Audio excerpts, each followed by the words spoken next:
بسم اللہ الرحمن الرحیم رب یسر ولا تعسر وتمم بالخیر وبک نستعین یا فتاح یا فتاح یا فتاح رب زدنا علما رب زدنا علما رب زدنا علما یا علیم علمنی یا خبیر اخبرنی یا وهاب هب لي من اسرار الدنیا والآخرہ رب اشرح لي صدری ویسر لي امری واحلل عقدۃ من لسانی یفقهوا قولی۔ ہم لوگوں نے کل کر لیا تھا کہ کس طرح سے جہنم کے اندر یہ لوگ کو ان کے گناہوں کی سزا بتائی گئی تھی۔ تکبر کی وجہ سے ان لوگ جو مشرکین مکہ تھے ان سے ڈائریکٹ خطاب کر کے کہا جا رہا ہے الذین کذبوا بالکتاب وبما ارسلنا به رسلنا فسوف یعلمون، کہ بتایا گیا کہ یہ لوگ جو اس کتاب کو اور ان ساری کتابوں کو جھٹلاتے ہیں جو ہم نے اپنے رسولوں کے ساتھ بھیجی تھی، ان قریب انہیں معلوم ہو جائے گا۔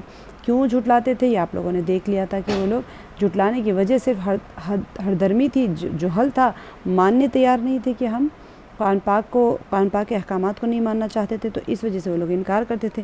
اب جب انکار کرنے لگے تو پھر ان کو بتا دیا گیا، نبی صلی اللہ علیہ وسلم کو تسلی بھی دی جا رہی ہے کہ آپ ان کی وجہ سے پریشان نہیں ہو، یا قریب ان کو مزہ چکھایا جائے گا جو وہ عمل کر رہے ہیں۔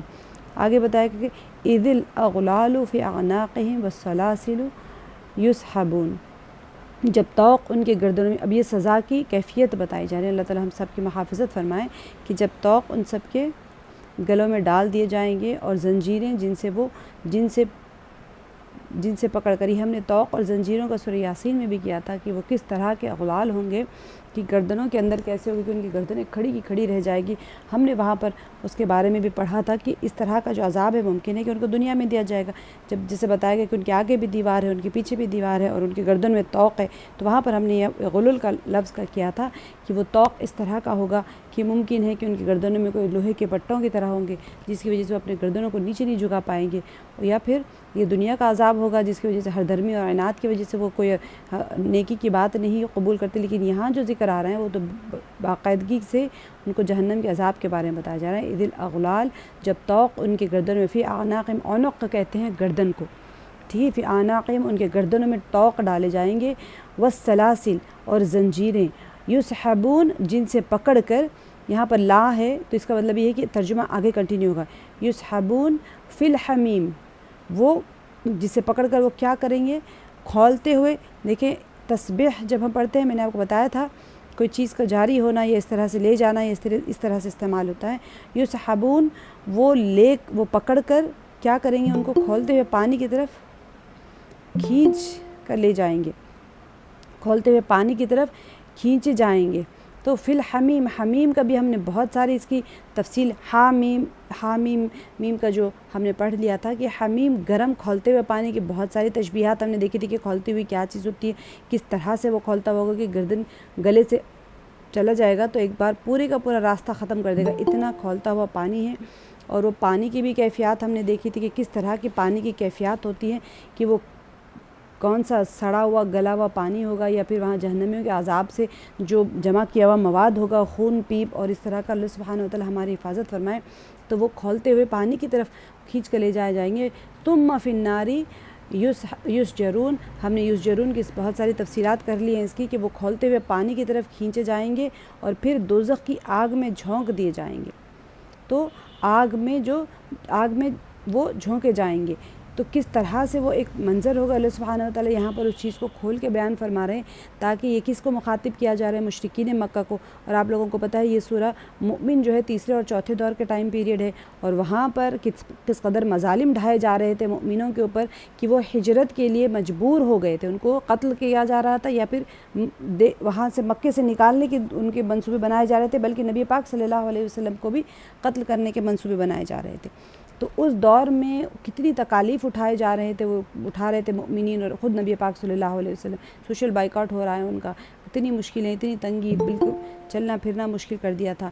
تو اس حالت میں ان کو عذاب سے ڈرایا جا رہا ہے۔ مشرکین مکہ جو انکار کرنے کی وجوہات ہے وہ بھی پیچھے آیتوں میں بتا دیا، اور پھر جو ان کو عذاب دیا جائے گا اس کا ایک بہت ہی اللہ سبحانہ و تعالیٰ نے کھول کے ان کو بتا دیا کہ تم کیا سمجھ رہے ہو کہ مر کے اٹھائے نہیں جاؤ گے، دنیا میں ہی رہو گے۔ جسے ان کا سوال ہوتا تھا کہ ہم بوسیدہ ہٹی بن جائیں گے، بورا ہو کے ہوا میں اڑ جائیں گے، کون ہے ہمیں جو اٹھا سکتا ہے؟ اللہ سبحانہ و تعالیٰ نے پیچھے کی آیت میں بتا دیا کہ زمین آسمان کا بنانا مشکل ہے، تمہارا بنانا مشکل ہے، تم کو تو پہلی بار بھی میں نے تخلیق کر کے پیدا کیا تھا جب تم کچھ بھی نہیں تھے۔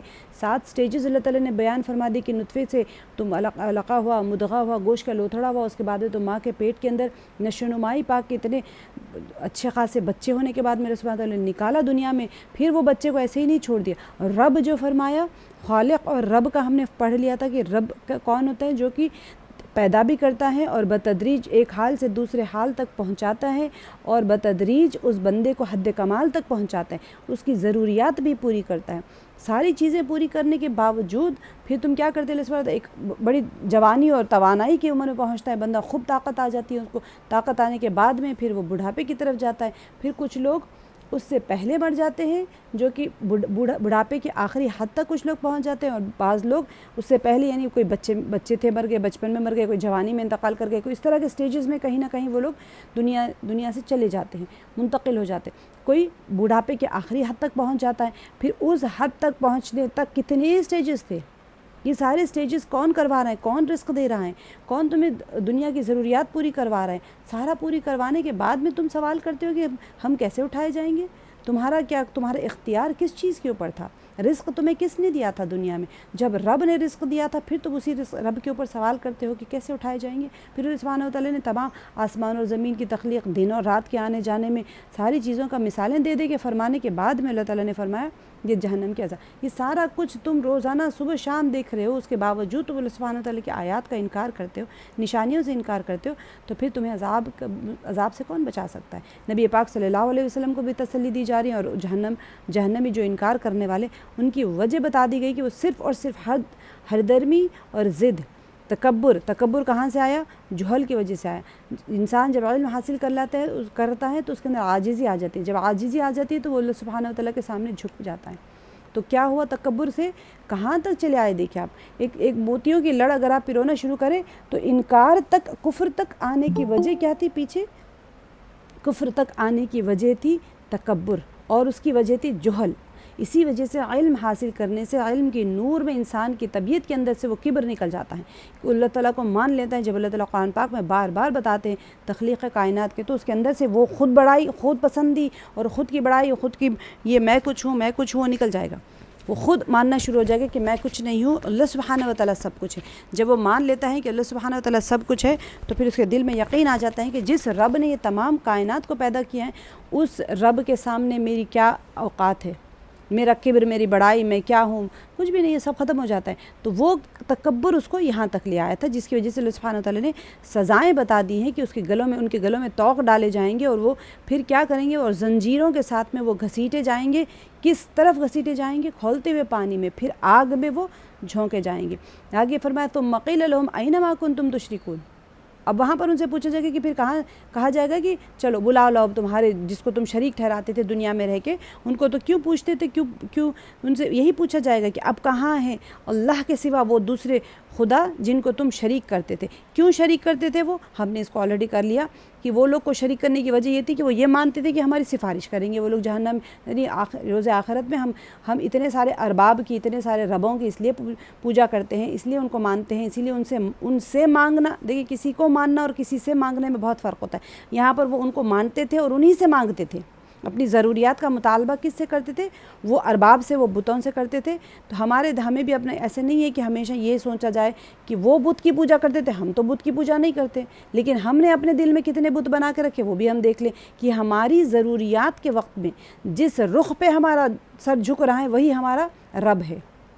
دنیا کی طرف اگر ہم اپنی ضرورت کے وقت میں اگر ہم سوچ لیں کہ فلاں بندہ کچھ کر دے گا، فلاں ڈاکٹر کے پاس شفا ہو جائے گی، فلاں مالدان میری مدد کر دے گا، تو یہ ساری چیزیں وہی ہمارے ارباب ہیں، وہی ہمارے بت ہے جو ہم نے اپنے سینوں میں بنا کے رکھے ہوئے۔ کبھی بھی انسان اس دھوکے میں نہ آئے کہ میں بت کی پرستش تو نہیں کر رہی ہوں۔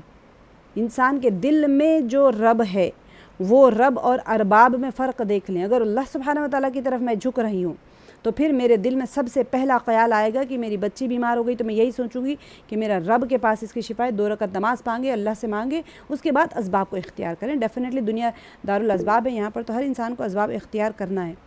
ڈاکٹر کے پاس بھی جائیں، علاج بھی کروائیں، یقین ڈاکٹر اور دوا کے اوپر نہ رکھیں، یقین کسی کی چیز پہ نہ رکھیں، کسی شے کے اوپر یقین صرف اور صرف اللہ کی ذات پہ رکھیں، کیونکہ یہ سب ہے، یہ سبب ہے، اور مسبب الاسباب کون ہے؟ اللہ سبحانہ و تعالیٰ۔ وہ اصل ہمارا رب ہے۔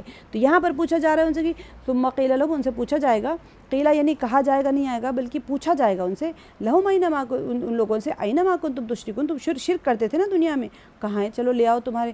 یہاں پر جملہ مکمل نہیں ہوا ہے، لا آ رہا ہے، تو جملے کا ترجمہ آگے کنٹینیو ہوتا رہے گا، من دون اللہ، اللہ کے سوا۔ تو قالوا، وہ کیا کہیں گے، ضلوا عنا بل لم نکن ندعو من قبل شیئا، اب وہ پریشان ہو گئے کیونکہ وہ کہیں گے کہ گم ہو گئے ہم سے، بلکہ نہ تھے ہم پکارتے، یعنی اب وہ انکار کر دیں گے کہ ہم تو کسی کو پکارتے، کوئی مدد کرنے والا تو نظر نہیں آ رہا۔ تو دنیا میں جب یہ بندہ سوچتا ہے کہ میری سفارش روز محشر میں اللہ کے بارگاہ میں کوئی کر دے گا، تو وہ یہ جواب ان کو دیا جا رہا ہے کہ جب وہ یہ سوچ کے کسی کو اللہ کے ساتھ کسی کو شریک کھڑا کرتے تھے، شریک ٹھہراتے تھے، تو پھر وہاں پر آ کے ان کو وہ خود کہیں گے کہ گم ہو گئے ہم سے، عنا یعنی ہم سے، بل لم نکن ندعو، جب وہ دیکھیں گے پشیمان ہو جائیں گے تو وہ یہی کہیں گے بلکہ ہم اس سے پہلے کسی چیز کو نہیں پکارتے تھے، انکار ہی کر دیں گے، من قبل شیئا، ہم کسی کو پکارتے ہی نہیں تھے، کذالک یضل اللہ الکافرین، اسی طرح اللہ تعالیٰ کافروں کا گمراہ ہونا متحقق کر دے گا، کیونکہ وہ ان کے بت، ہم نے بہت ساری صورتوں، یہ سچویشن جو ہوگا نا، یہ آیت میں جو بیان کیا جا رہا ہے سچویشن، مختلف سچویشنز ہوں گے، سب کو اکٹھا الگ الگ جگہوں پر الگ الگ کیفیت کے حساب سے بیان کیا گیا ہے، کہ یہاں پر یہ بتایا جا رہا ہے کہ وہ ان کے شرکا نظر نہیں آئیں گے، ایک اور ہم نے دیکھا سورہ یاسین میں بھی ہم نے دیکھا کہ وہاں پر صف بنی ہوئی ہوں گی، ان کے شرکا بھی وہی ہوں گے، وہ بھی وہی ہوں گے، شیاطین بھی وہی ہوں گے جو کہ شریکوں کی شکل میں آ گئے، تو وہ ایک دوسرے کو پوچھیں گے ہم تو تمہاری اتنی اتباع کرتے تھے، چلو ہماری مدد کرو، اب وہ کہیں گے کہ میں کہاں سے تمہاری مدد کروں، میں خود پھنسا ہوا ہوں مشکل میں،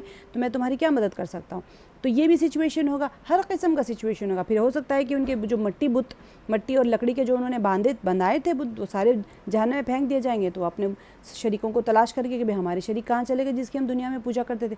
پھر اولیاء اللہ بھی ہوں گے، مشرک انبیاء علیہ الصلوۃ والسلام بھی ہوں گے جن کی یہ پوجا کرتے تھے دنیا میں، رب مان لیا تھا یا ولی مان کے ان سے مانگا کرتے تھے، تو وہ کہیں گے، وہ اپنی بیزاری ظاہر کر دیں گے۔ وہاں پر مختلف صورتوں میں آپ نے دیکھا کہ وہ اپنی بیزاری ظاہر کر دیں گے، یا اللہ ہم نے تو ان کو کبھی کہا ہی نہیں تھا کہ ہماری عبادت کریں، ہم سے مانگے، ہم تو ان کو یہی تلقین کرتے آئے کہ اللہ سے مانگو، ہم تو آپ سے جوڑنے کے لیے دنیا میں آئے تھے، یہ ہم سے جڑ گئے، ہماری اس میں کوئی غلطی نہیں، ہمارے جانے کے بعد بھی انہوں نے ہمارے پیچھے جو کیا وہ اس کے عمل کے خود ذمہ دار ہیں۔ وہ اپنے بیزاری ظاہر کر دیں گے، اللہ تعالیٰ ان کفار سے جدا کر دیں گے۔ جیسے کہ یہود ہے، نصرانی ہے، یہود اتنے زیادہ تحریف میں پڑ گئے کہ سارا ہی تبدیل کر دیا، اور نصرانی جو تھے وہ اتنے غلو میں پڑ گئے کہ وہ عیسیٰ علیہ السلام کو اپنا رب مان لیا۔ تو یہ جو پرابلم ہے یہ سارے ان لوگوں کے ساتھ میں جوڑ لیں گے کہ بھئی ہم تو ان کو رب مانتے تھے، یہ ہمارے سفارشی تھے، تو وہ لوگ جو نیکوکار اولیاء اللہ انبیاء جو ہوں گے وہ اپنا پلہ جھاڑ لیں گے کہ ہم نے ان کو یہ سکھایا ہی نہیں تھا۔ اور جو بت ہوں گے، جو بت پرستش کرنے والے، جس کی بت پرستش کرتے تھے، ان کو خود پہ اپنا اختیار نہیں ہے۔ ہم نے سورہ زمر میں بھی دیکھ لیا تھا، وہاں پر بھی اللہ تعالیٰ نے کہا کہ تم ایسے بتوں کی پوجا کرتے ہو جو خود نہ اپنے آپ کو تخلیق کر سکے، نہ اپنے آپ کو ہی نہیں جانتے، اپنے آپ کو ہی نہیں بنا پائے، وہ خود کیا تمہاری مدد کریں گے، وہ خود محتاج ہے، نہ ان میں عقل ہے، نہ فہم ہے، نہ کوئی اختیارات ہے، نہ قدرت ہے۔ ہم نے دیکھ لیا تھا کہ چاروں چیزوں سے وہ عاجز ہے، ان میں کوئی اختیار بھی نہیں، انہیں کوئی قدرت بھی نہیں، خود عقل سے عاجز ہے، خود ہاتھ پیر نہیں ہلا سکتے اپنے، کوئی چیز پہ ان کو اقتدار نہیں ہے، تو پھر وہ کیا تمہاری مدد کریں گے؟ تم اپنی عقل کیوں نہیں استعمال کرتے کہ تم کس چیز سے مدد مانگ رہے ہو؟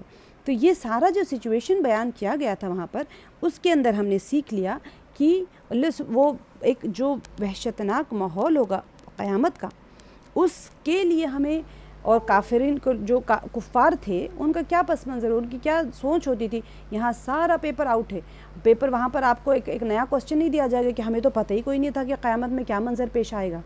تو یہ کفار مکہ کو دعوت دی جا رہی ہیں کہ اپنے اعمال کا جائزہ لو، اگر تم اپنے آپ کو نہیں درست کرو گے تو پھر تم تیار ہو اس عذاب کے لیے، جو تمہارے ساتھ سوال جواب ہوگا، تم کیا جواب دو گے وہ بھی اللہ تعالیٰ نے بتا دیا۔ ایسے نہیں کہ صرف سوال ان سے کیا پوچھا جائے گا تو تم اپنے جواب تیار رکھو، ایسے نہیں ہوتا ہے نا یوزولی کہ ہم پیپر آؤٹ ہوتا ہے تو سوال دے دیے جاتے ہیں، جواب تم کیا جواب لکھو گے وہ تھوڑی بتائیں گے، نہیں بتایا جاتا نا۔ اگر آپ ایگزامینیشن ہال کے لیے کہیں پریپریشن کر رہے ہیں، آپ کے ٹیچرز کہیں گے بھئی پیپر آؤٹ کر دیں، تو ٹیچرز کیا کہیں گے کہ ٹھیک ہے بھئی یہ سوال رکھ لو، تم اپنی جواب کی تیاری کر لو، کیونکہ اللہ سبحانہ وتعالیٰ عالم الغیب ہے۔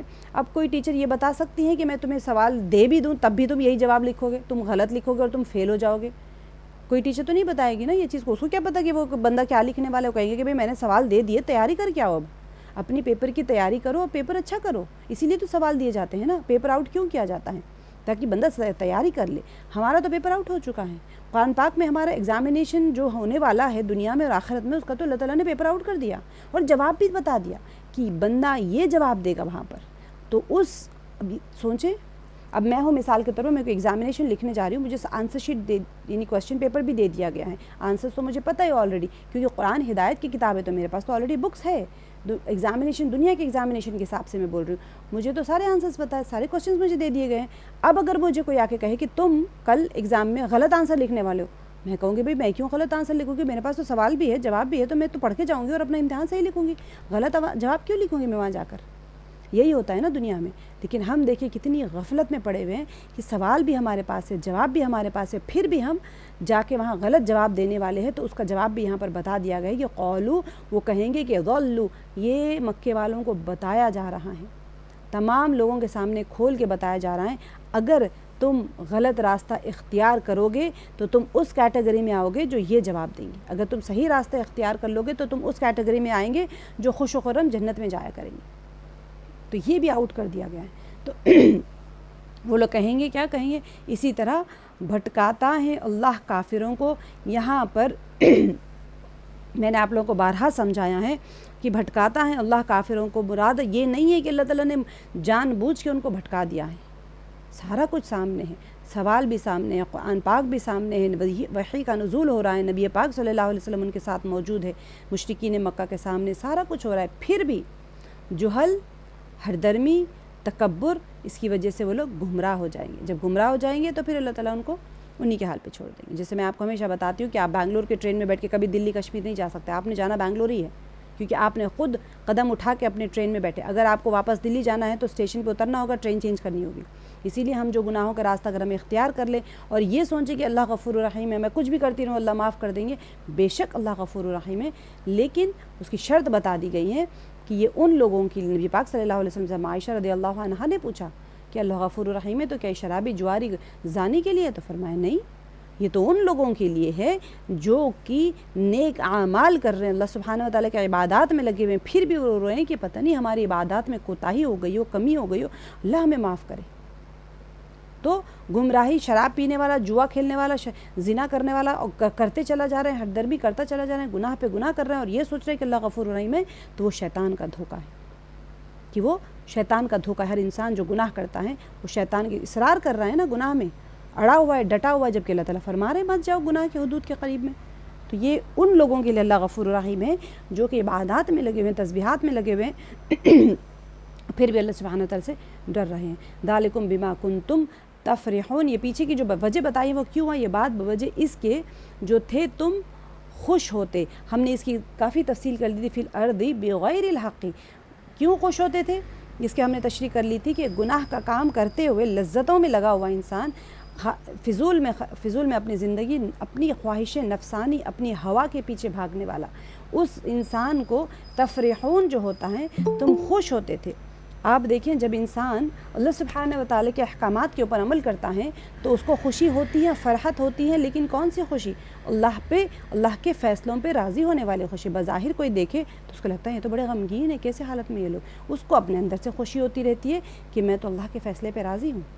لیکن جو بندے کو دیکھتے ہیں وہ تو بڑا خوش و خرم ہے، کار میں گھوم رہا ہے، ہوٹلنگ کر رہا ہے، جو کرنا ہے کر رہا ہے، اپنی مرضی سے کر رہا ہے، وہ خوش ہے، تو وہ اللہ کی نافرمانی کا راستہ اختیار کر کے خوش ہو رہا ہے۔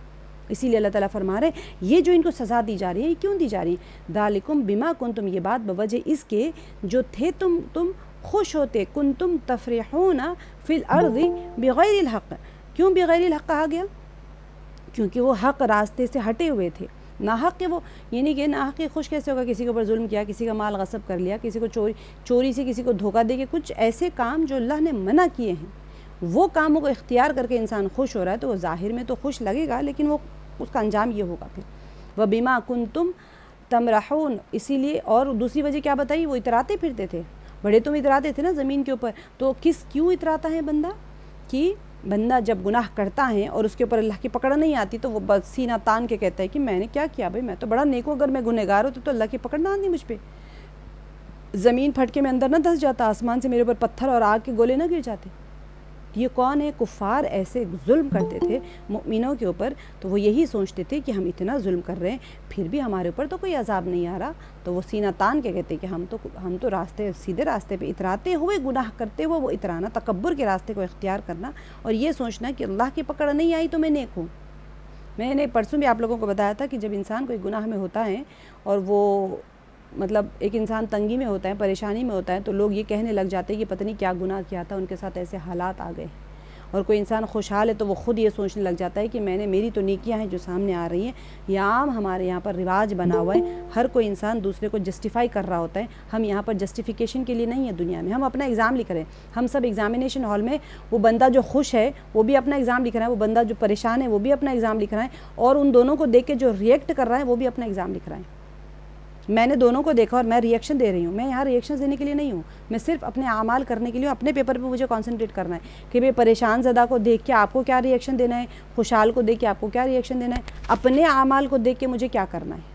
ہم یہاں پر کوئی دوسروں کے اوپر کمنٹ کرنے کے لیے نہیں، ہم اپنے اللہ تعالیٰ ہمیں بھی دیکھیں گے کہ پریشان زدہ کے ساتھ میں تم نے کیا معاملہ کیا، خوشحال کے ساتھ میں تم نے کیا معاملہ کیا۔ ایک پریشان ہے تو کیا تم نے اپنے پلہ جھاڑ لیا وہاں سے کہ بھئی یہ پتہ نہیں مجھ سے کوئی مدد نہ مانگ بیٹھے، میرے خوشحال سے بڑی دوستیاں کر رہے ہو کہ چلو بھئی یہ تو بڑے خوشحال ہے، مجھے ضرورت پڑ جائے گی تو ان سے میں مدد لے لوں گی۔ تو یہ چیزیں ساری ہم اس ایگزام میں ہیں۔ فرسٹ پرسن تھرڈ پرسن کا ایگزام ایسے ہی ہوتا ہے، فرسٹ پرسن جو پریشان ہے، سیکنڈ پرسن جو خوشحال ہے، جو آپ دیکھ رہے ہیں تھرڈ پرسن ہے آپ۔ اب آپ دیکھ لیں دونوں کے ساتھ میں آپ کا کیا تعلق ہے۔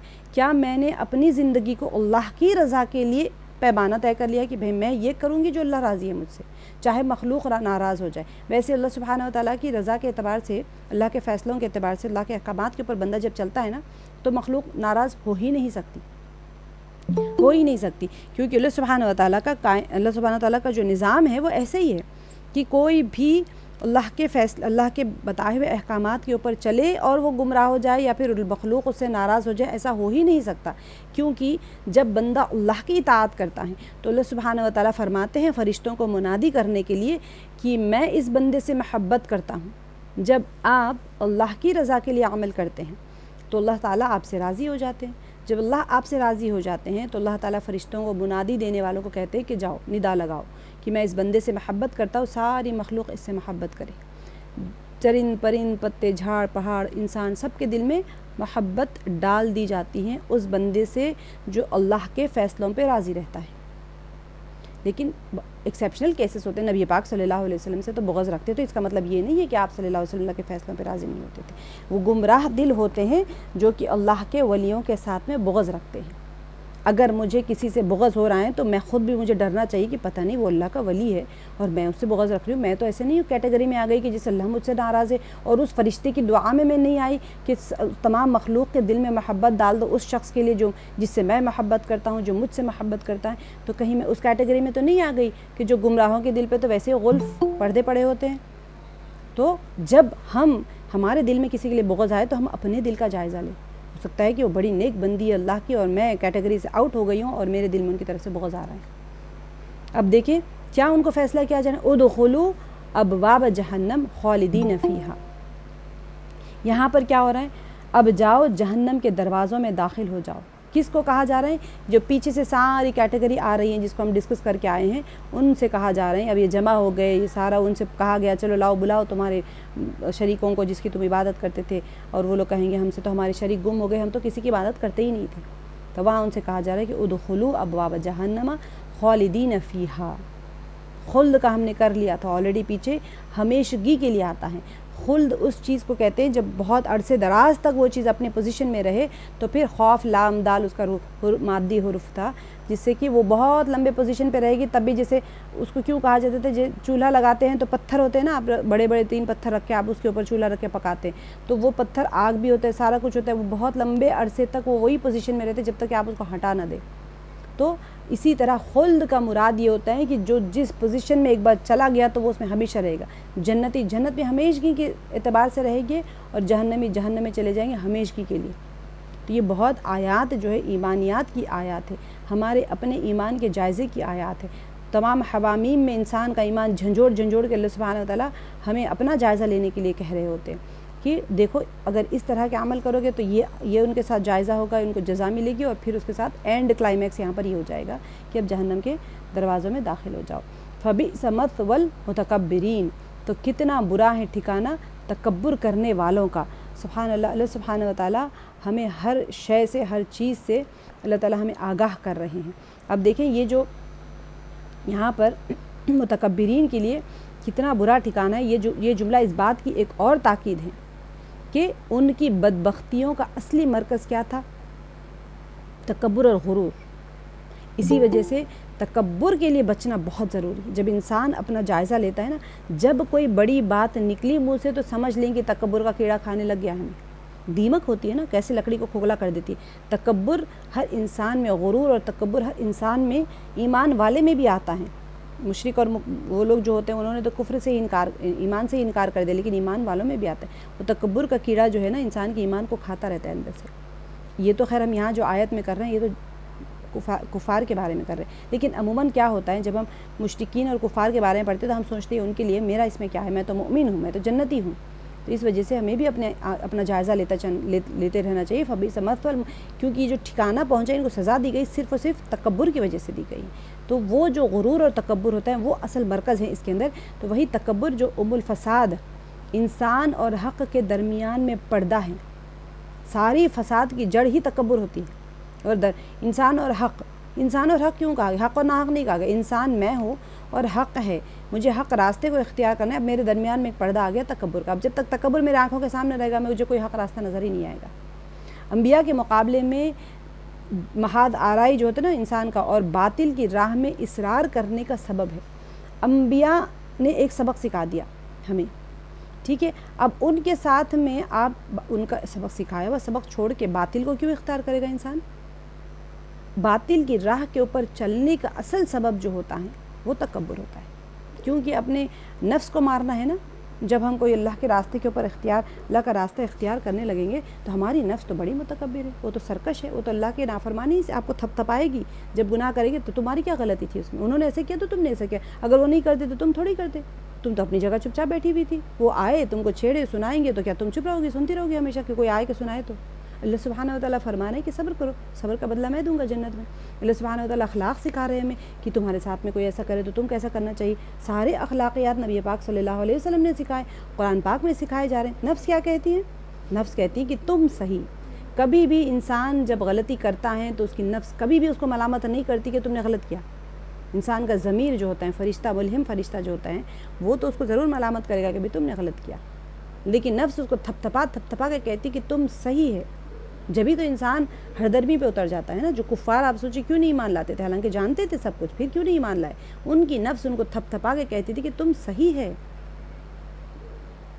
تو یہ آیت میں دیکھیں ابواب جہنم کے دروازوں کا تذکرہ ملتا ہے۔ کیا جہنم کے دروازوں سے داخل ہونے کا یہ معنی ہے کہ ہر ٹولہ ایک علیحدہ دروازے سے جہنم میں جائے گا، یا ایک ٹولہ الگ الگ دروازوں سے داخل ہوگا؟ ہے نا، ایک انسان، ایک گناہ کا ایک طبقہ ہوتا ہے نا، زانی ہے، چور ہے، منافق ہے، یہ جہنم میں طبقے ہیں نا، 7 طبقے ہیں جہنم میں، ہر طبقے میں اس درجے کے گنہگار کو ڈالا جائے گا۔ تو کیا ایک علیحدہ دروازوں سے جہنمی جائیں گے، یا پھر ایک ٹولہ الگ الگ دروازوں سے جائے گا؟ تو اس کے اندر جہنم میں بھی بعض یعنی ایک وحشتناک اور تاریک قیدخانوں کی طرح ہے کہ جن کے کمرے ایک دوسرے میں داخل اور پیچھے ہوتے ہیں۔ اللہ سبحانہ و تعالیٰ اصل تو ہماری محافظت فرمائے۔ جہنم کے بارے میں اتنی ڈیٹیل میں بتایا جاتا ہے کہ اللہ سبحانہ و تعالیٰ ہمیں آگاہ کر رہے ہوتے ہیں کہ اس سے پناہ مانگو، کیونکہ ہم جب کہتے ہیں اللہ تعالیٰ ہمیں جہنم سے پناہ میں رکھیے تو ہماری وہ کیفیت ہی نہیں بنتی، کیونکہ ہمیں پتہ ہی کوئی نہیں ہے کہ جہنم میں ہونا کیا والا ہے، جہنم کے عذاب کیسے ہوں گے۔ کھولتا ہوا پانی ہوگا، طوق ہوں گے، زنجیریں ہوں گے، کھینچ کو لے کے جا کے انسان کو کھولتے ہوئے پانی میں پلایا جائے گا۔ ان کی غذا زقوم ہوگی، بہت گرم کانٹے دار غذا، جو کہ کڑوا، یعنی مزے کے اعتبار سے کڑوا اور گرم ایک دم کانٹے دار بھی ہوگا، جو حلق سے اترے گا ہی نہیں۔ اور بھوک لگے گی نا، بھوک کی شدت کی وجہ سے وہ کھا لیں گے، اس کے اوپر پیاس لگے گی تو پھر پانی اور گرم کھولتا ہوا پانی دیا جائے گا، اور پھر پیپ اور خون اور مواد جو جہنمیوں کا جمع کیا جاتا ہے وہ ایک جگہ جمع کر کے وہ پلایا جائے گا۔ تو سوچے کتنا، جب انسان اس چیز کے اوپر غور کرتا ہے تو پھر وہ جہنم سے جب پناہ مانگتا ہے تو اس کے اندر وہ کیفیت آئے گی کہ اتنی ایسی جگہ ہے اور وہاں جانے کی وجہ کیا ہے؟ جانے کی وجہ ہے صرف اور صرف ایمان سے باہر ہو جانا انسان. تو اپنے ایمان کی محافظت بہت ضروری. ایک نیمبو، ایک انڈے، تو تھوڑی سی رائی کے دانوں پہ اپنے ایمان کو نہیں بیچنا چاہیے. دنیا میں تکلیف اٹھا لیں گے کوئی بات نہیں، کیا ہو جائے گا، دنیا تو عارضی ہے، لیکن ہمارے ایمان کی محافظت بہت ضروری ہے.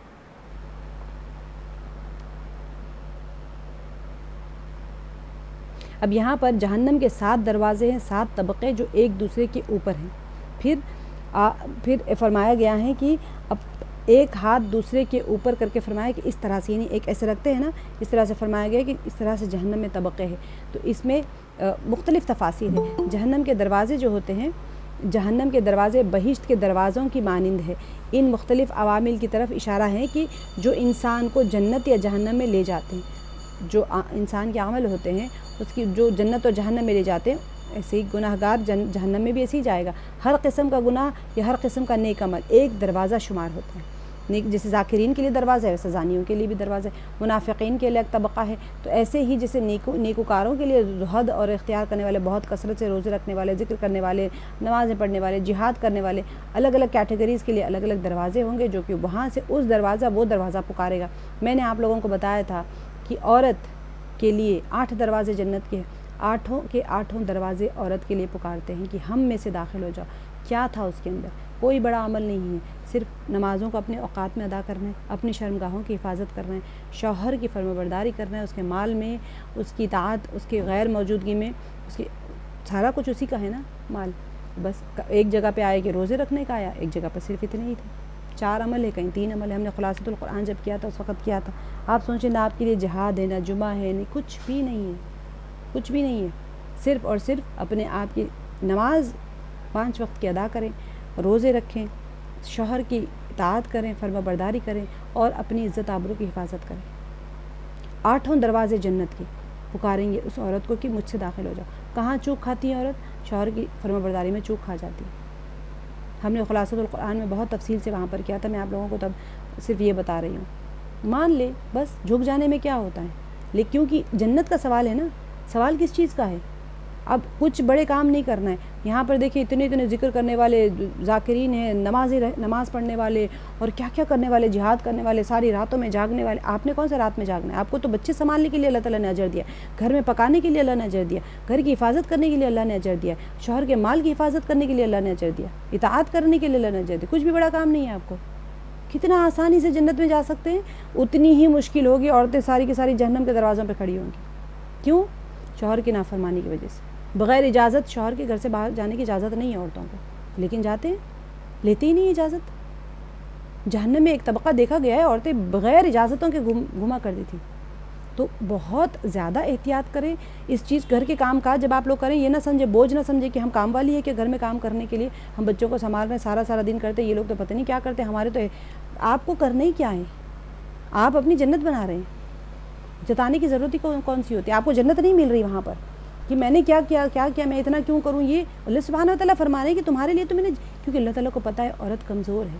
حیض کے دنوں میں اللہ نے نمازیں معاف کر دی. اللہ تعالیٰ کو پتہ ہے کہ جو ایام ہوتے ہیں عورتوں کے، وہ تھک جاتی ہیں اس ٹائم پہ، اللہ نے نمازیں ہی معاف کر دی، مشقتوں کو معاف کر دیا اللہ تعالیٰ نے عورت کے اوپر. بچہ پیدا کر کے دودھ پلانے میں اللہ تعالیٰ نے کتنا بڑا اجر دیا ہے. اگر ایک حاملہ عورت سو رہی ہوتی ہے تب بھی وہ عبادت میں شمار ہے، کیونکہ اللہ کو پتہ ہے کہ تکلیف اٹھا رہی ہیں. درد زاہ میں جو ایک رگوں میں درد ہوتا ہے، اس میں حج اور عمرے کا ثواب مل رہا ہے. جو 9 مہینے حمل کا اور 2 سال دودھ پلانے کا، یہ ساری مدت جو اس کی ہوتی ہے، مجاہد جو سرحد کے اوپر اپنی اس کی حفاظت کرتا ہے، اس کا اجر مل رہا ہے. ایسے ہی اللہ تعالیٰ اجر دے رہے ہیں، ایسے ہی، کیونکہ اللہ تعالیٰ کو پتہ ہے عورت کمزور ہے. تو ہم کیوں اپنے اجر کو ضائع کریں؟ شیطان یہی چاہتا ہے کہ بس اس کا اجر ضائع کروا دو. جنت کے جس طرح کثرت سے انسان داخل ہوں گے نا، مرد، کفار کا تو ہم کیونکہ اپنے آپ کو تو مؤمن ہے نا، تو اتنی کثرت سے عورتیں جہنم کے دروازوں پہ کھڑی ہوں. تو سب سے اہم چیز جو ہماری حفاظت، ہم اپنی حفاظت کر کے، ہمارے لیے جو اہم چیز ہے وہ جنت ہے، جس کو ہم نے حاصل کرنا ہے. آگے اللہ سبحانہ و تعالیٰ فرما رہے ہیں فصبرو. یہاں پر کیونکہ بہت تکالیف بڑھ گئی تھی نا، تو فصبر، نبی پاک صلی اللہ علیہ وسلم کو، تمام مومنین کو، خاص طور سے نبی پاک صلی اللہ علیہ وسلم کو صبر کی تلقین کی جا رہی. ہم نے بار بار دیکھا ہے نبی پاک صلی اللہ علیہ وسلم کو صبر کی تلقین کی جا رہی، کیونکہ اتنی تکالیف. یہ دیکھیں صرف اور صرف نبی پاک صلی اللہ علیہ وسلم کو صبر کی تلقین نہیں، ہر مومن کو ہے جو دین کے اوپر چلتا ہے. اور اس کے اوپر دین کے اوپر چلنے کی وجہ سے اس کے اوپر تکالیف آتے ہیں.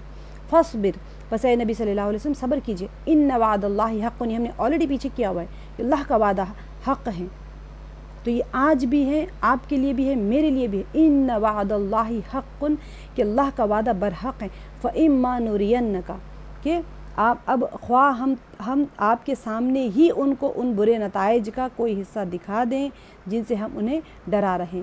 فإما، پھر اگر نرینک، ہم دکھائیں آپ کو بعض الذی، بعد وہ چیز، نعدہم، ہم ڈرا رہے ہیں ان کو جس سے، ٹھیک ہے، نعدہم، ہم ڈرا رہے ہیں ان کو، ان لوگوں کو، یعنی کہ مشرکین مکہ اور تمام کفار کو. او، یا پھر نتوفینک، ہم فوت کر دیں آپ کو. فإلینا، تو ہماری طرف ہی، یرجعون، وہ سب لوٹائے جائیں گے، پلٹ کر آنا تو ہمارے پاس ہی. اس کا باب محاورہ دیکھ لے. بس اے نبی صلی اللہ علیہ وسلم صبر کیجیے، اللہ کا وعدہ برحق ہے. اب اب چاہیں ہم آپ کے سامنے ہی ان کو ان برے نتائج کا کوئی حصہ دکھا دیں جن سے ہم انہیں ڈرا رہے ہیں، یا اس سے پہلے ہم دنیا سے آپ کو اٹھا لیں، پلٹ کر آنا تو انہیں ہماری ہی طرف ہے. ان کی دو تمنائیں ہوتی تھی، ہے نا، عذاب کو لاؤ، اور آپ صلی اللہ علیہ وسلم کی قتل کے منصوبے ہمیشہ بنا رہے ہوتے تھے کہ ہم قتل کر دیں گے، ہم قتل کر دیں گے، ہم قتل کر دیں گے. تو یہاں پر دیکھیں، جو ہجرت سے پہلے بڑے قتل کے منصوبے ہوتے تھے، بیٹھ کے پلاننگ کیا کرتے تھے کہ ہم کیا کریں. تو پیچھے کی آیت میں کفار کے جو روڑے اٹکانے، تکبر اور غرور کا اظہار کرنے اور آیات الہی کو جھٹلانے کا ذکر تھا. اب اس آیت میں نبی پاک صلی اللہ علیہ وسلم کی دلجوئی اور انہیں ان مشکلات کے مقابلے میں صبر کے لیے تلقین کی جا رہی ہے. یہ تلقین صرف نبی پاک صلی اللہ علیہ وسلم کے لیے نہیں ہے، ہر اس انسان کے لیے ہے جو کہ اللہ کے فیصلوں کو مانے اور اس کے اوپر کوئی تکالیف آئے تو اللہ تعالیٰ ان کو تسلی دے دیتے. ہم کو بھی، ہر کسی کو، ہمیں بھی تسلی ہے اس میں. سب سے پہلے فرمایا گیا ہے کہ اب جب کی صورتحال یہ ہے تو پھر آپ صبر کیجیے، کیونکہ اللہ تعالیٰ کا وعدہ برحق ہے. فاصبر، بہت بڑی آیت ہے، فاصبر، تو آپ صبر کیجیے. آپ سوچیں، آج کلاس میں کتنے لوگ بیٹھے ہوئے، ہر ایک کی زندگی کی ایک بہت بڑی داستان ہوتی ہے، چاہے تکالیف کی ہو، چاہے خوشیوں کی ہو. ہر انسان تکالیف، تو خوشیاں بھول جاتا ہے نا انسان، تکالیف یاد رکھتا ہے. تو پھر اللہ سبحانہ و تعالیٰ اس کو فرما رہے صبر کیجیے. کیوں؟ بے شک اللہ کا وعدہ سچا ہے. اللہ تعالیٰ نے جو وعدہ کیا ہے مؤمنین کے ساتھ میں، وہ سچا وعدہ ہے، وہ ضرور پوری ہو کر رہے گا. اب ان لوگوں کا وہاں پر منصوبے بن رہے تھے بہت زیادہ، تو آپ سے فتح اور کامرانی کا جو وعدہ کیا گیا تھا وہ بھی، اور مغرور، متکبرین اور جھٹلانے والوں سے جس دردناک عذاب کا وعدہ کیا ہے وہ بھی دونوں سچے ہونے والے، دونوں برحق ہے. اور یقیناً کیا ہوگا؟ ظہور پذیر ہو کر رہیں گے. اللہ سبحانہ و تعالیٰ کے وعدے سچے ہو کر رہیں گے. اور کیا فرمایا کہ اس لیے کہ حق کے دشمن یہ نہ سمجھ لیں کہ ان کی سزا میں تاخیر ہو گئی ہے، لہٰذا وہ عذاب الہی سے بچ جائیں گے. اس لیے فرمایا گیا ہے کہ ہم نے ان سے جس عذاب کا وعدہ کر رکھا ہے، اگر اس کا کچھ حصہ آپ صلی اللہ علیہ وسلم زندگی میں ہم انہیں دکھا دیں، یا ان کے عذاب میں ان کو عذاب میں مبتلا ہونے سے پہلے آپ صلی اللہ علیہ وسلم کو ہم دنیا سے اٹھا لیں، اس سے کوئی فرق نہیں پڑتا، کیونکہ وہ بہرحال ہماری طرف لوٹ کر آنے والے ہیں، اور ہم ان سے کیے ہوئے اپنے وعدے پر عمل ضرور کروائیں گے. دیکھیں کیا ہوتا ہے، نبی پاک صلی اللہ علیہ وسلم کو ڈرا رہے ہیں، ٹھیک ہے. اب کیا ہوتا ہے، یہ ڈرانے والے چلے جائیں گے تو وہ سمجھے گی کہ ہمارے اوپر سے عذاب ٹل گیا، عذاب آئے گا، عذاب آئے گا. اگر بول رہے ہیں وہ انسان، دنیا میں بھی ایسا ہوتا ہے نا، کوئی انسان کہہ رہا ہوتا ہے کہ بھئی یہ کام کریں، یہ کام کریں، یہ کام کریں، نہیں تو اللہ کا عذاب آئے گا. وہ بولتے بولتے بندہ دنیا سے چلا جاتا ہے. تو کیا بولنے والا چلا گیا تو عذاب ٹل گیا؟ نہیں. آپ صلی اللہ علیہ وسلم یہاں وہی، اللہ تعالیٰ یہاں پر وہی تسلی دے رہے. اگر ہم ان کو عذاب کا کچھ جو مانگتے تھے نا، عذاب لاؤ عذاب لاؤ، اگر ہم ان کو عذاب کا کچھ حصہ لے آئیں آپ کی زندگی میں، یا پھر آپ کو ہی ان کی زندگی کے سامنے اٹھا لیں، تو فرق کوئی پڑنے والا نہیں ہے. ان کو بہرحال اس چیز کا عذاب ملے گا جس کا ہم نے وعدہ کر کے رکھا ہوا ہے. جو انسان آج جو کھیتی بوئے گا وہ بہرحال وہ کاٹے گا ہی کاٹے گا، چاہے ظلم کرنے والا زندہ رہے، چاہے جس کے اوپر ظلم کیا گیا ہے، مظلوم انسان ہے، مانگ رہا ہے حق، مانگ رہا ہے حق، مانگ رہا ہے، مانگتے مانگتے وہ مر کے چلا گیا دنیا سے. تو اس کا مطلب یہ نہیں ہوا کہ اس کا حق معاف ہو گیا. جو عمل کریں گے، جو کھیتی بوئیں گے، اس کو کاٹنا تو ضرور پڑے گا. تو اللہ تعالیٰ جو عذاب کا وعدہ کر کے رکھے وہ پورا ہو کے ہی رہے گا. تو آپ کا نام صرف یہ آپ صلی اللہ علیہ وسلم کو فرمایا جا رہا ہے کہ آپ صلی اللہ علیہ وسلم، میں نے آپ لوگوں کو بتایا تھا کہ جب بھی نبی پاک صلی اللہ علیہ وسلم کا نام آئے تو اپنی جگہ پر درود مبارکہ ضرور پڑھ لیا کریں صلی اللہ علیہ وسلم، کہ نبی پاک صلی اللہ علیہ وسلم کے نام کی برکت اور آپ صلی اللہ علیہ وسلم کی تعظیم ہوتی ہے کہ ہر کوئی صلی اللہ علیہ وسلم چھوٹا سا درود پڑھ لیا کریں. عموماً بھی بات کرتے وقت بھی جہاں کہیں بھی ہوتا ہے، میں نے آپ کو منع بھی کیا تھا نماز فہمی میں نے کہا تھا کہ ہم کہہ دیتے سرکار، ہم کہہ دیتے نبی، ایسے نہیں ہوتا ہے. نبی پاک صلی اللہ علیہ وسلم کا جب بھی ذکر آئے، جب بھی نام لے، صلی اللہ علیہ وسلم ضرور پڑھا کریں، ورنہ پھر ہم اس بدعا میں شامل ہو جائیں گے. اللہ کی طرف سے بدعا ہے اس شخص کے اوپر جس کے سامنے میرا نام لیا گیا اور اس نے میرے اوپر درود نہ پڑھا ہو تو جبریل علیہ السلام نے آمین کہہ دیا. تو اسی وجہ سے ہمیں اپنے آپ کو اس بدعا سے بچانے کے لیے ہمیں ہمیشہ نبی پاک صلی اللہ علیہ وسلم کو جب بھی ذکر آئے تو درود مبارکہ ضرور پڑھ لینا چاہیے. تو آپ صلی اللہ علیہ وسلم کو تسلی فرمائی جا رہی ہے اور پھر تلقین فرمائی جا رہی ہے کہ آپ کا کام ان لوگوں کو واضح طور پر تبلیغ کر دینا ہے اور ان پر اتمام حجت کر دینا ہے، تاکہ آپ کی تبلیغ کی برکت سے جو بیدار دل ہوتے ہیں، جو روشن دل ہوتے ہیں، وہ تو نصیحت حاصل کر لیتے ہیں، لیکن جو مخالفین ہوتے ہیں ان کے پاس بھی کوئی عذر باقی نہ رہے، کوئی بہانے باقی نہ رہے کہ ہمیں تو دعوت ہی نہیں پہنچی تھی. آپ کو اپنے فریضہ کی ادائیگی کے علاوہ کسی اور چیز سے سروکار نہیں ہونا چاہیے. وہ چاہے جو بولے، چاہے عذاب کی بات کریں، چاہے جو کہیں، آپ اپنی دعوت کا کام کرتے رہیں. حتیٰ کہ آپ صلی اللہ علیہ وسلم کو اس بات کی فکر بھی نہ ہونی چاہیے کہ ان پر جلد عذاب الہی کے سبب آپ کے مؤمنین کو اتنا زیادہ وہ تنگ کیا جاتا تھا کہ عذاب مؤمنین بھی تمنا کرتے تھے کہ ان کے اوپر عذاب آ جائے تاکہ ہم کو ستانا تو روک دے. تو اسی وجہ سے یہاں پر ہوتا ہے یوزولی جو ہمیں تنگ کرتے ہیں، ہم سوچتے ہیں کہ ان کو پریشانی آ جائے گی تو ہم سکون میں آ جائیں گے. کتنا تنگ کر رہے ہیں یہ لوگ. تو جو نہج جب بیان کی گئی تھی وہی نہج ہمیشہ چلتی رہے گی کہ کسی مجرم کو عذاب الہی سے پکڑنا یہ اللہ کے اختیار میں. ہمیں کیا بتایا گیا ہے کہ آپ کا کام ہے دعوت دینا، ہمارے لیے بھی، کیونکہ نبی پاک صلی اللہ علیہ وسلم کے بعد میں ساری امت کو یہ کام کا فریضہ سونپ دیا گیا. تو وہاں تسلی جیسے آپ صلی اللہ علیہ وسلم کو دی جا رہی ہے، ایسے ہی ساری امت کو تسلیاں ہیں کہ انسان اپنا فریضہ ادا کرتے رہے. اس کے بعد میں سامنے والا جو آپ کے اوپر ظلم کر رہا ہے اس کے ساتھ کیا معاملہ ہو رہا ہے وہ آپ کے لیے کنسرن نہیں ہونا چاہیے. میرے لیے ہوا، کسی کے لیے بھی، کوئی آپ جو بھی کام کر رہے ہیں اپنی ڈیوٹیز نبھاتے رہیں بس. آگے اللہ سبحانہ و تعالیٰ فرما رہے ہیں ہم ہر کوئی بندہ ڈیوٹی کا بندہ ہے نا، یہاں پر ڈیوٹی کرتے رہیں بس ختم. ہر ایک کو لوٹ کے جانا ہے، چاہے ان کے اوپر عذاب آئے، چاہے ان کے سامنے ہم چلے جائیں دنیا سے، لیکن ہر کوئی جو عمل کرے گا اس کا حساب اس کو دینا ہے. آگے فرمائے وَلَقَدْ أَرْسَلْنَا رُسُلًا مِّن قَبْلِكَ، اور البتہ تحقیق بھیجے ہم نے کئی رسول من سے قبلک، آپ سے پہلے، منہم ان میں سے بعض ایسے ہیں من قصصنا علیک، جن کو بیان کیا ہم نے، یعنی قرآن پاک میں جن کے واقعات آ گئے ہیں علیک آپ پر، ومنہم اور ان میں سے بعض ایسے ہیں من لم نقصص ہم نے بیان نہیں کیا علیک آپ پر، وما کان لرسول اور نہ تھا اختیار کسی رسول کے لیے ان یاتیا کہ لے آتے بآیتن کوئی نشانی الا باذن اللہ مگر ساتھ اللہ کے اذن کے ساتھ، باذن اللہ یعنی ساتھ اذن کے اللہ کے. فاذا جاء امر اللہ پھر جب آ گیا امر اللہ اللہ کا حکم، قضیا تو فیصلہ کر دیا گیا، بالحق حق کے ساتھ میں، وخسر اور خسارے میں پڑ گئے، ہنالکا وہاں پر، ہنالک المبطلون غلط کار. اب یہ آیت میں نبی پاک صلی اللہ علیہ وسلم اے نبی صلی اللہ علیہ وسلم آپ سے پہلے ہم بہت سے رسول بھیج چکے ہیں، جن میں سے بعض کے حالات ہم نے آپ کو بتائے ہیں اور بعض کے نہیں بتائے. کسی رسول کی بھی یہ طاقت نہ تھی کہ اللہ کے اذن کے بغیر خود کوئی نشانی لے آتے. نشانی سے مراد یہاں پر کوئی معجزہ لے آتے، کوئی معجزہ پیش کر دیتے. پھر جب اللہ کا حکم آ گیا تو حق کے مطابق فیصلہ کر دیا گیا اور اس وقت غلط کار لوگ خسارے میں پڑ گئے. اب دیکھیں یہ آیت کے ذریعے سے دو اہم چیزیں ظاہر ہوتی ہیں. پھر نبی پاک صلی اللہ علیہ وسلم کی مزید تسلی اور دلجوئی کی خاطر گزشتہ انبیاء کے حالات کی طرف اشارہ کیا جا رہا ہے کہ وہ بھی آپ صلی اللہ علیہ وسلم جیسی مشکلات میں پھنسے ہوئے تھے، لیکن انہوں نے اپنے کام کو جاری رکھا. اور ساحل کا جو ایک انسان ہوتا ہے بہت طوفان میں ہوتا ہے تو وہ ساحل کی طرف آنے کی کوشش کرتا ہے کہ میں کامیاب ہو جاؤں، کامیابی کے کنارے کی طرف آنا چاہتا ہے، تو وہ بھی کامیابی کے کنارے کی طرف آ چکے تھے. تو کیا ارشاد فرمایا کہ ہم نے آپ سے پہلے بھی رسولوں کو بھیجا، وَلَقَدْ أَرْسَلْنَا کی تحقیق ہم نے بھیجا رسولوں کو، من قبل کا آپ سے پہلے بھی، منہم من قصصنا علیک ومنہم من لم نقصص علیک، تو جن کے بارے میں ہم نے ذکر بھی کیا ہے. بعض پیغمبروں کا ذکر تو قرآن میں آپ کے سامنے کر دیا گیا اور بعض کا نہیں کیا گیا.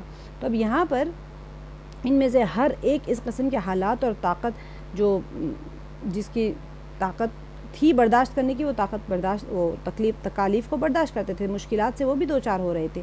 ان کا سامنا کثیر تعداد میں کس سے ہوتا تھا؟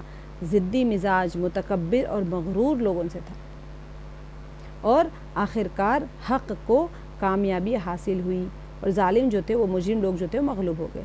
اب دیکھیں مشرک جو تھے نا، مشرک اور ہردرم اور ضدی مزاج کافر ہر روز اللہ تعالیٰ کے انبیاء سے اپنے من پسند معجزے کا تقاضا کیا کرتے تھے۔ اب آپ یہ کر لو، وہ کر لو، ہر ایک کے ساتھ میں، ایسے نہیں کہ صرف نبی پاک صلی اللہ، جو بھی جتنے بھی انبیاء آتے تھے وہ کہتے تھے یہ معجزہ دکھا دو، آسمان گرا دو۔ سارے بنی اسرائیل کا بھی آپ نے دیکھا کہ آپ ایسے کر دو، ویسے کر دو، ہمیشہ معجزات مانگتے رہتے تھے۔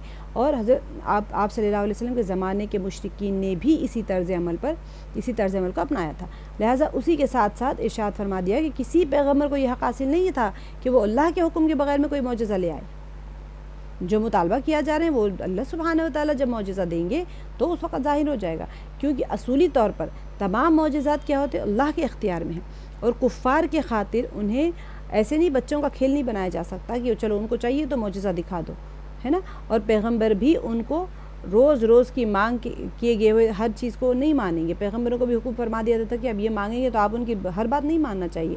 جب لوگوں کی ہدایت اور حق کے اظہار کے لیے ضروری ہوتا ہے نا، تو اسی وقت میں اللہ سبحانہ و تعالیٰ انبیاء کے ذریعے سے کوئی معجزہ ظاہر کرتا ہے۔ اسی طرح سے اولیاء اللہ جو ہوتے تھے ان کے ہاتھوں پہ کرامات ظاہر ہوتی تھی، تو مطلب وہ کرامات ایسے نہیں ہے کہ کسی کی بڑائی بیان کرنے کے لیے ہو رہی، جہاں حق کی ضرورت ہوتی، جہاں باطل کو اور حق کو فرق کرنا ہوتا تھا، تو وہاں پر اللہ سبحانہ وتعالیٰ معجزے کو دکھا دیتے تھے۔ تو اس کا مطلب یہ نہیں کہ جب کوئی ولی اللہ چاہے تو معجزہ ان کے ہاتھ سے صادر ہو جائے گا، صرف اور صرف اختیار من اللہ تھا، اور سب لوگ جانتے تھے اس چیز کو کہ یہ اللہ کے اختیار میں ہے۔ لیکن اب بعد کے زمانوں میں آ کے وہ ساری چیزوں میں خلط ملط کر دی گئی۔ پھر جتنی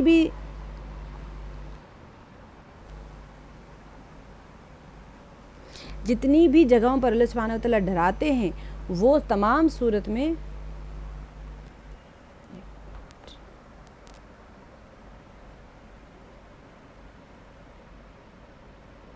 تو وہ کیا ہوتا تھا، اور انسان کو ڈرایا جاتا تھا، تو اس وقت کیا ہوتا تھا، اللہ سبحانہ وتعالیٰ اگر سچ مچ آپ ہمیں عذاب الہی کی دھمکی دے رہے ہیں تو پھر وہ کیوں ہم پر نازل نہیں ہوتا۔ ان لوگوں کا اصل میں مصیبت یہ ہوتی تھی ان لوگوں کی کہ وہ ہمیشہ یہی کہتے تھے فَإِذَا جَاءَ أَمْرُ اللَّهِ قُضِيَ بِالْحَقِّ۔ اب ان لوگوں کو اگر پھر جب آ گیا اللہ کا حکم تو فیصلہ کر دیا گیا اللہ حق کے ساتھ میں، اور خسارے میں رہے اس موقع پر اہل باطل۔ قُضِيَ بِالْحَقِّ وَخَسِرَ هُنَالِكَ الْمُبْطِلُونَ۔ تو جب ان کے پاس میں اللہ کی طرف سے فیصلہ آ گیا، اب ان لوگوں کو ہمیشہ رہتا تھا چلو عذاب کو لاؤ۔ جب ان ضدی مزاج منکرین کے لیے عذاب الہی کا فرمان جاری ہوگا، یا پہلے کی امتوں پہ ہو گیا تھا یا اب آگے جاری ہوگا، تو ان کے درمیان حق کے مطابق فیصلہ کیا جائے، اور اس وقت باطل کے پیروکار نقصان اٹھا لیں گے، کیونکہ ان کا یہی ہوتا تھا عذاب آنے کے بعد میں کوئی ایمان تو قبول نہیں کیا جائے گا۔ بس ان کے لیے تو یہی تھا کہ چلو دکھاؤ، ہم دیکھتے ہیں عذاب آئے گا تو ہم ایمان لائیں۔ ایمان کا ختم ہو جاتا ہے وہاں پر، ایمان بالغیب لانا ہوتا ہے، ایمان بالمشاہدہ تو نہیں ہوتا۔ تو اس وقت توبہ کا دروازے بند ہو جائیں گے، واپسی کی راہیں سب کی سب ختم ہو جائیں گی، تو جو فریاد کرنے والے ہوں گے وہ واویلا اور چیخو پکار کرنے لگیں گے، اس کے علاوہ ان کے پاس کچھ باقی نہیں رہے گا۔ تب باطل کے پیروکاروں کو پتہ چلے گا کہ وہ تو اپنا سب کچھ گنوا بیٹھے اور کچھ بھی حاصل نہیں کیا، تو پھر بلکہ الٹا کیا ہو گیا، اللہ تعالیٰ کی جو غیظ و غضب میں وہ آ گئے، اور جتنی دردناک اللہ تعالیٰ کی جو عذاب تھی اس کا شکار بن چکے ہیں۔ لہٰذا وہ کس لیے اس بات پر زبردستی کرتے تھے کہ وہ دن جلد آ جائے گا، یعنی اللہ سبحانہ تعالیٰ ان کو تنبیہ کے طور پہ، ڈرانے کے طور پہ کہہ رہے ہیں کہ تم بڑا عذاب مانگ رہے ہو تو عنقریب عذاب آ جائے گا۔ یہ کب ہوا؟ امت محمدیہ صلی اللہ علیہ وسلم کے لیے عذاب مطلب وہ قیامت کا دن ہے، اور چھوٹے موٹے تو زلزلے وغیرہ تو آتے رہتے ہیں، لیکن وہ بڑا عذاب مانگتے تھے نا، تو اللہ سبحانہ تعالیٰ نے فرمایا کہ ٹھیک ہے تم بہت بڑا عذاب مانگ رہے ہو تو انتظار کرو، آئے گا وہ عذاب۔ ان کی موت خود و عذاب کا دروازہ کھولنے والی تھی۔ تو یہ بات بھی قابل توجہ ہے کہ جن انبیاء کا صراحت کے ساتھ میں قرآن مجید میں نام آیا ہے وہ کتنے ہیں؟ 26 ہیں، ٹھیک ہے، اور وہ یہ آدم علیہ السلام۔ اب یہ جو آیت میں بتایا گیا، جو چند آیت انبیاءوں کا ہم نے ذکر کر دیا ہے اور بعضوں کا ہم نے ذکر نہیں کیا ہے، تو یہاں پر آدم علیہ السلام، نوح علیہ السلام، ادریس علیہ السلام، صالح علیہ السلام، ہود علیہ السلام، ابراہیم علیہ السلام، اسماعیل علیہ السلام، اسحاق علیہ السلام، یوسف علیہ السلام، لوط علیہ السلام، یعقوب علیہ السلام، موسیٰ علیہ السلام، ہارون علیہ السلام، شعیب علیہ السلام، زکریا علیہ السلام، یحییٰ علیہ السلام، عیسیٰ علیہ السلام، داؤد علیہ السلام، سلیمان علیہ السلام، اور الیاس الیاس علیہ السلام، الیسیہ، آپ کو سارے واقعات جتنے آ گئے نا ذکر میں وہ سارے ہیں یہ، اور ذوالکفل علیہ السلام، ایوب علیہ السلام، یونس علیہ السلام، عزیر علیہ السلام، اور حضرت محمد مصطفیٰ صلی اللہ علیہ وسلم، یہ پورے کے پورے 26 اس کے اندر آئے ہیں۔ تو ایک آدھ جگہ پر اختلاف ہوتا ہے کہ یہ نبی ہے بھی یا ولی تھے، تو 25 ہمارے پاس دو میں اختلاف ہے، 25 ہے یا 26 ہے، ٹھیک ہے۔ آگے اللہ تعالیٰ نے فرمایا کہ اللہ الذی، ٹائم 4 منٹ باقی، یہ آیت کو میں دوبارہ سے آپ کو بتا دیتی ہوں، وَلَقَدْ أَرْسَلْنَا رُسُلًا مِّن قَبْلِكَ، تو یہاں پر اسی وجہ سے یہ دیا گیا، آیتوں کی تعداد انبیاء جتنے آئے تھے اسی سے بتایا جا رہا ہے، اور البتہ ہم نے بھیجے ہیں، ہم نے کئی رسول کے، وَلَقَدْ أَرْسَلْنَا رُسُلًا مِّن قَبْلِكَ مِنْهُمْ مَنْ قَصَصْنَا عَلَيْكَ، ان میں سے بعضوں کو ہم نے ذکر کر دیا تھا، وَمِنْهُمْ مَنْ لَمْ نَقْصُصْ عَلَيْكَ، اور بعض ہم نے آپ کے اوپر نہیں ان کے بیان کیا، وَمَا كَانَ لِرَسُولٍ أَن يَأْتِيَ، کہ نہیں ہے کسی رسول کو اختیار کس چیز کا، کہ لے آتے بِآیَةٍ، کوئی نشانی، إِلَّا بِإِذْنِ اللَّهِ، مگر اللہ کے حکم سے، اللہ کے اذن کے بغیر کوئی نشانی، کوئی آیات، کوئی معجزہ لا ہی نہیں سکتا۔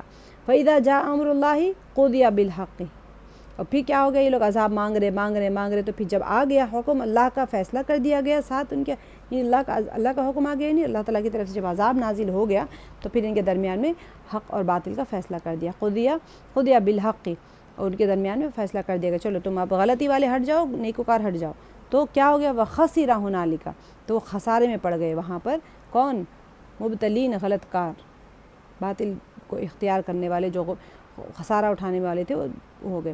اللہ الذی جعل لکم الانعام لترکبوا منہا ومنہا تأکلون، یہاں پر اللہ ہی نے تمہارے لیے یہ مویشی جانور بنائے ہیں تاکہ ان میں سے کسی پر تم سوار ہو اور کسی کا گوشت کھاؤ۔ اللہ الذی، اللہ تعالیٰ، الذی وہ ذات ہے، جعل جس نے بنایا، لکم الانعام تمہارے لیے مویشی، انعام کا ہم نے پڑھ لیا ہے آلریڈی کہ 4 قسم کے، سورہ زمر میں ہم نے کر لیا تھا کہ بھیڑ، بکری، اونٹ اور گائے، یہ 4 تھے جس کے جوڑے ہم نے پڑھے تھے کہ 8 مویشی ہے، چاروں کے جوڑے ہو جاتے ہیں۔ تو یہاں پر بتایا جا رہا ہے کہ تمہارے لیے مویشی جو ہے نا، یہ کیا ہے، اللہ الذی جعل لکم الانعام لترکبوا منہا، تاکہ تم سواری کرو ان میں سے بعض پر، ومنہا تاکلون، اور بعض کو تم ان میں سے کھاؤ۔ اب بکری کے اوپر تو سواری کر نہیں سکتا، تو بکری کھانے کے استعمال میں ہوتی ہے۔ تو یہاں پر 2 منٹ اور ہے، چوپایوں کے مختلف فوائد ہے کہ ان آیات میں ایک بار پھر اللہ تعالیٰ اپنی اللہ تعالیٰ کی قدرت اور انسان کے بارے میں اس کی وسیع نعمتوں کا ذکر کیا گیا ہے، اور ان انعامات کے ایک حصے کی اللہ تعالیٰ نے ایک حصے کو مفصل طور پر بیان کیا گیا ہے، تاکہ ایک تو لوگ اس کی عظمت سے خوب آشنا ہو جائیں، اور دوسرے اللہ سبحانہ و تعالیٰ ان میں احساس تشکر اجاگر کر دے، جو اصل میں کیا ہے، معرفت اسی کا ایک ذریعہ ہے۔ اللہ سبحانہ و تعالیٰ کی معرفت کوئی بندہ حاصل کرنا چاہتا ہے تو اس کو احساس تشکر اس کے اندر آنا چاہیے کہ شکر ادا کرے اللہ تعالیٰ کا ان نعمتوں کے لیے جو اللہ تعالیٰ نے ہمیں عطا کی، بن مانگے، کہ ہم نے بکری مانگی تھی، اونٹ مانگی تھی، گائے مانگی تھی، گائے سے دودھ نکلنا ہمیں تو پتہ ہی کوئی نہیں، اللہ تعالیٰ کو پتہ ہے، گائے سے دودھ بھی نکل سکتا ہے، اس کا استعمال ہو سکتا ہے۔ تو اللہ تعالیٰ نے کیا فرمایا کہ اللہ تعالیٰ تو وہ ہیں جس نے تمہارے لیے چوپائے بنائے ہیں تاکہ ان پر سواری کرو اور ان سے غذا حاصل کرو۔ اب کچھ جانور تو وہ ہیں جو صرف خوراک کا کام دیتے ہیں، جیسے کہ بھیڑ بکریاں ہیں، اور کچھ وہ ہیں جو سواری کا کام دیتے ہیں، جیسے کہ اور خوراک کا بھی، جیسے کہ اونٹ ہے، ان سے ہم کھا بھی سکتے ہیں، لیکن زیادہ تر وہ سواری کا کام دیتے ہیں، کہ جو سواری کے لحاظ سے خشک اور جلتے صحراؤں کا جہاز بھی ہیں، شپ آف دا ڈیزرٹ ہے نا کامل، اور لوگوں کا غذا کا ذریعہ بھی۔ اب دیکھیں انعام جو ہے نا، اصل میں انعام مویشی کو کہتے ہیں، اصل میں نعام کے اس کے اوپر ہے، اس کے انعام نعام کی جمع ہے، تو اصل میں اونٹ کے لیے استعمال ہوتا تھا پہلے، ٹھیک ہے، لیکن بعد میں اس نے مفہوم کے لحاظ سے اس قدر وسعت اختیار کر لی کہ اونٹ، گائے، ساری چیزوں کے لیے استعمال ہونے لگ گیا بعد میں۔ اصل پہلے نعام جو ہے نا اونٹ کے لیے استعمال ہوتا تھا، اب یہ لفظ نعمت سے لیا گیا ہے، کیونکہ انسان کے لیے اللہ تعالیٰ کی عظیم نعمتوں میں سے ایک نعمت چوپائے ہیں۔ حتیٰ کہ آج کے ترقی یافتہ جتنا دور ہے، یہ سارے راکٹ سائنس میں بھی آپ کو پھر دودھ اور گوشت تو انہی سے ملے گا، اور ریتیلے صحراؤں سے کتنے بھی آپ نئے نئے ٹیکنالوجیز اختیار کر لیں، آمد و رفت کا عبور نہایت مشکل ہے۔ آپ چلیں گے کیسے ریتی کے صحراؤں میں؟ پہاڑوں کے بعض تنگ اور تاریک گزرگاہیں ہیں، وہاں پہ بھی گزرنا مشکل ہوتا ہے۔ اب بھی صرف جانوروں کے ذریعے ہی گزرنا ممکن ہوتا ہے، کوئی گاڑی نہیں جاتی وہاں پر۔ وہ جانور وہاں کے لیے وہ وہاں کے ہیبیٹیٹ ہوتے ہیں، ان کو پتہ وہ ٹھنڈ گرم سب وہ لوگ برداشت کر سکتے ہیں، وہ وہاں سے جا سکتے ہیں۔ وہاں جانور ہی استعمال ہوتے ہیں، ریگستانوں میں کوئی آپ کی گاڑی نہیں چلے گی، وہاں پر کیمل ہی چاہے اونٹ کے ذریعے جاتا ہے۔ تو اصولی طور پر جانوروں کے خصوصی تخلیق، خاص کر ان کا سدھائے جانا، یعنی آپ کی بات سوچیں، گائے آپ نے دیکھا ہے قربانی کی جو گائے ہوتی ہے، نہر کی جاتی ہے نا قربانی، اگر وہ رسہ توڑا لے تو کوئی پکڑ نہیں سکتا، 8 آدمی ملیں گے تو لات مار کے گرا دے گی گائے۔ اللہ تعالیٰ نے کیا کیا؟ اس کو سدھایا ہے، اس کو ٹرین کیا ہے، اس کو مطیع بنایا ہے۔ پیچھے بھی ہم نے سورہ یاسین میں کیا تھا کہ اللہ تعالیٰ نے جانوروں کو مطیع بنا دیا ہے انسانوں کے، وہ چپ چاپ سر جھکا کے انسان کی بات سن لیتے ہیں، بڑا مارتے جانوروں کو۔ گھوڑا دیکھیں آپ کیسے، اگر وہ گرا کے چلا جائے تو اس کو آپ پکڑ نہیں سکتے گھوڑے کو۔ تو یہ اصل چیز ہوتی ہے کہ اللہ سبحانہ وتعالیٰ نے جانوروں کو انسانوں کے لیے سدھایا ہے، اس کو ٹرین کیا ہوا ہے، اور وہ انہی کے لیے وہ مانتے ہیں، انہی کی اطاعت کرتے ہیں۔ کیوں؟ اتنا بڑا جانور 8 لوگ مل کے اسے گرا نہیں سکتے اونٹ گائے کو، تو پھر آپ سوچیں کیسے وہ نہر کرنے دیتا ہے آپ کو، ایسے پھڑپڑا کے نیچے گر جاتا کہ چپ چاپ۔ تھوڑا بہت تو احتجاج کرتے ہیں، لیکن ہم کتنا گوشت کھاتے ہیں ان کا۔ یہ اللہ سبحانہ وتعالیٰ کی سب سے بڑی خصوصی تخلیق ہے، خاص کر کے اس کو انسانوں کے لیے ٹرین کر دینا، اس کو مطیع بنا دینا، کہ وہ کیا کرتا ہے، وہ انسان کی بات ماننے لگ جاتا ہے۔ خود ایک نشانی ہے، جبکہ بعض جانور تو انسان سے کئی گنا زیادہ طاقتور ہوتے ہیں۔ تو یہ ایسے چھوٹے چھوٹے اور کم جو جانور ہوتے ہیں جس کے اندر کم حس ہوتی ہیں، کہ وہ بھی جانتے ہیں کہ جو انسانوں سے وحشت رکھنے کی وجہ سے سخت خطرناک ہوتے ہیں۔ اگر انسان ہے تو وہ انسانوں سے زیادہ خطرناک ہوتے ہیں کیونکہ جانور ہوتے ہیں، لیکن پھر بھی وہ جانتے ہیں کہ انسان کا مطیع ہے، ہمیں ان کی بات پوری کرنا ہے، ان کی ضروریت کو پوری کرنے کا ہے۔ جبکہ بڑے بڑے اونٹوں کی طاقت جو ہوتی ہیں، ان کی وہ قطاروں کی، اگر کوئی انسان اب دیکھیں 10-15 اونٹیں ہوتی ہیں، اونٹ تو اتنا زیادہ مطیع ہوتا ہے کہ ایک 10-15-20 اگر اونٹ کی لائن ہو نا قطار، اس کو ایک چھوٹا بچہ لے کے جا سکتا ہے۔ سبحان اللہ، جتنے قرآن پاک میں جانور آئے ہیں نا، سب کا اگر آپ ریسرچ کریں گے تو سب جانور میں کوئی نہ کوئی خصوصیت ہوتی ہے، بہت خاص طور سے اونٹ اتنا زیادہ وہ ہوتا ہے، مطیع ہوتا ہے، فرما بردار ہوتا ہے کہ بس سر جھکائے اور ایک بچہ بھی اس کو ہینڈل کر کے لے کے جا سکتا ہے۔ میں سوچ رہی تھی کہ آج ہمارا یہ سورہ ختم ہو جائے گا، کیونکہ 85 آیات پہ اس کا سورہ ہے، لیکن کیونکہ تفسیری نکات اہم تھے تو لگا کہ یہ ہوگا نہیں آج۔ انشاءاللہ ہم اس کو کل مکمل کر لیں گے سورہ مومن، اور آپ لوگ اس کا ریویژن کر لیجئے گا۔ ہمارا ٹیسٹ ہوگا انشاءاللہ سورہ مومن کا، تو اس کی آپ تیاری کر کے رکھیے گا۔